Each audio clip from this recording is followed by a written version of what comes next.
WWF Smackdown on the PlayStation 1, which released on March 2nd of 2000. Was an absolute joy to play and behold as a PlayStation fan. But before we get into this retrospective, I have to give you guys my personal story of this. And of course, these retrospectives aren't just about the video games, they're about my experience and how I got to enjoy these games, how much I love them, and what they mean to me. So for this, we have to take a trip all the way back to 1996. And for that, I have to tell you the story of how I got a Sega Genesis. My dad essentially came home and he brought back a couple of games and said, hey, here's that system you wanted. Here's Sonic and Mortal Kombat 1. Even though there was other Mortal Kombats out, I have to play everything in sequential order, so I wanted Mortal Kombat 1. Right after that, I discovered what pro wrestling was because I had just moved to the United States and my neighbors were huge pro wrestling fans. I didn't really get into it till about 1998, but at that time I had to make a choice. Was I going to get the PlayStation or was I going to get the N64 for Christmas? And ultimately, I chose the PlayStation because I wasn't really a big fan of the Nintendo brands considering I had a Genesis, so I had no idea what a Mario was, Zelda, or any of that. And as a wrestling fan, right then and after, things were pretty horrible.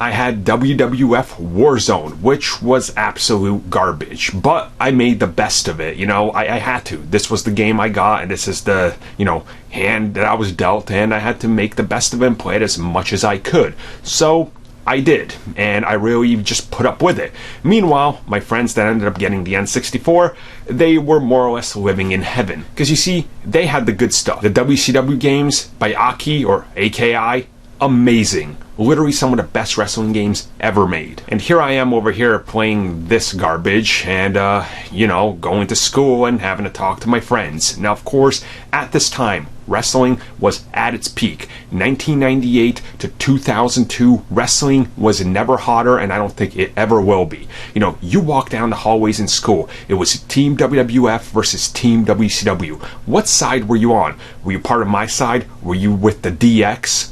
Were you all about the WWF? Were you sporting Undertaker on your t-shirts? Did you have The Rock and Stone Cold on your folders?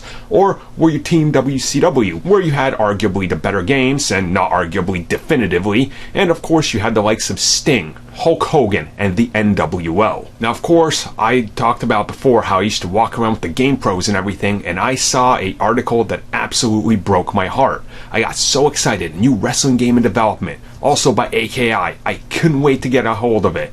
And this was WrestleMania 2000 on the N64, which I didn't have. But the next issue, my prayers were answered. WWF Smackdown from THQ and Ukes was coming my way. So I was ready to take a deep dive into this game and see what it had to offer. It took a little bit of convincing for my parents to buy me this, but they were willing to fork over some money just if I would shut up because I couldn't stop talking about wrestling. So yeah, they knew what was up.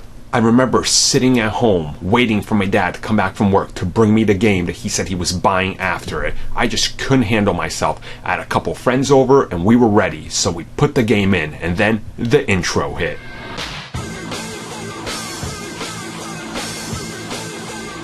And it was absolutely awesome. It was just like the intro that we would see on TV, having all of our favorite wrestlers, from The Rock to The Undertaker to Mankind to Kane, to my personal favorites, Steve Blackman and Gangrel. They were here. So you get right into the main menus, and things are looking a little bit bleak. We, of course, have your standard fare. You got your options, you got your exhibition, pay-per-view, story mode. The basics were all here. Everything you needed to get by.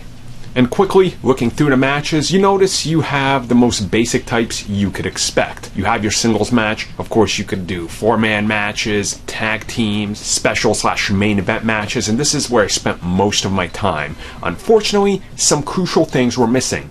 No Hell in a Cell, no TLC, no ladders, no tables. This was more or less bare bones, but at the time I was a kid, I didn't care. I just wanted to jump in there and play. But they did have at least cage matches, I Quit, False Count Anywhere, and you could fight backstage. And they had quite a few areas, so I would make do with this. To this day, I still remember my first match. The Undertaker, versus Mankind. Of course, this had to be my first match, as one of my favorite matches of all time, which I would literally watch on repeat all the time, was Undertaker versus Mankind from King of the Ring Hell in a Cell. You know the one I'm talking about. Mick Foley looks like he just about died. So as the game gets going, you get right in there, you select which wrestler you want to have, and first sign of a letdown. Not a whole lot of arenas, just a handful, and what you really get to adjust here is the mat. So I always thought it was kind of cool being like, hey, I could be in the Smackdown arena but have the Raw logo. And that was really the extent of it. Nothing big, 2 basic arenas and a third one, just kind of bare bones. But again, this didn't matter. We're going to hit the start and we're going to see those sweet, sweet Titantron entrances.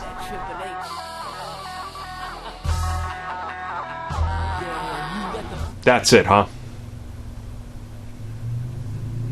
So my friend over here is telling me how WrestleMania and the WCW games have actual intros, and I'm like, not us.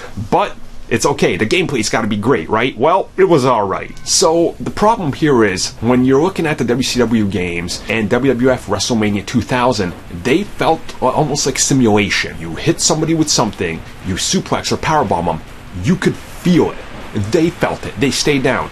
Smackdown was arcade-based. It was fast actions. Sometimes you do a suplex, the opponent gets up faster than you. That's a little disappointing. But hey, you got a cage match, right? Yo, you can toss them through the cage, right? Make them bleed, climb up to the top of the cage and jump off?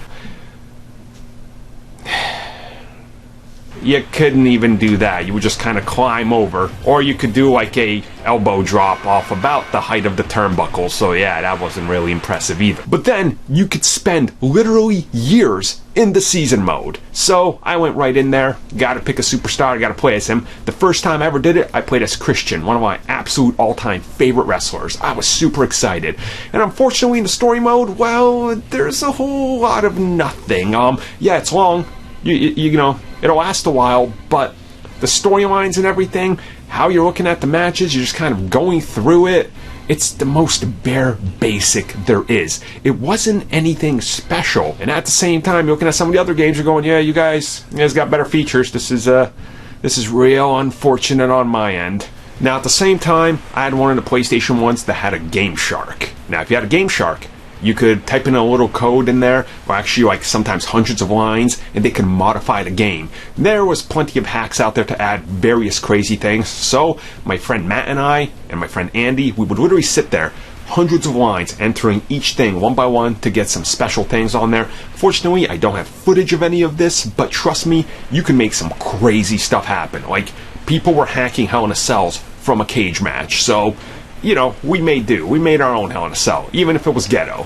But even being limited on features, there was tons of fun to be had here. One of my absolute all-time favorite things in WWF and WWE was hardcore fights. I absolutely loved it when they would go backstage, when they would use things like stretchers, for example, or do boiler room brawls, or anything. As long as it was out of the ring and hardcore and included weapons, I was in love. I was there for it. That's one of my favorite things of all time. And this actually featured quite a few nice backstage areas, and you could go back there, hit them off certain things. There'd be reactions and little actions that happen in there. And it just looked awesome, you know. It just worked. At the same time, I remember my friends and I, we would literally sit in school discussing what was happening in WWE TV, discussing what was happening on WWF TV. Then we would write out our own storylines on paper for the game. So we would go to my house, we'd sit down, we'd play them out. We had wrestling figures that we would play with. It was all about wrestling 24/7. Blasting our music of choice, which was usually Korn or something like Slipknot, and of course, the WWE music. We had the CDs. We had to have the CDs. Now you're probably wondering, wait, why were you playing with wrestling figures? Wasn't there a creative wrestler I saw when you were showing off the menu? Yes, there is, and it's god-awful. So you go in there and you're like, I'm going to create my own wrestler. I can create myself. We're going to make some great content right here. And then you realize you have to, you select pre-made pieces. So like, you select like The Rock's head or something, Big Show's torso, Paul Bear's pants.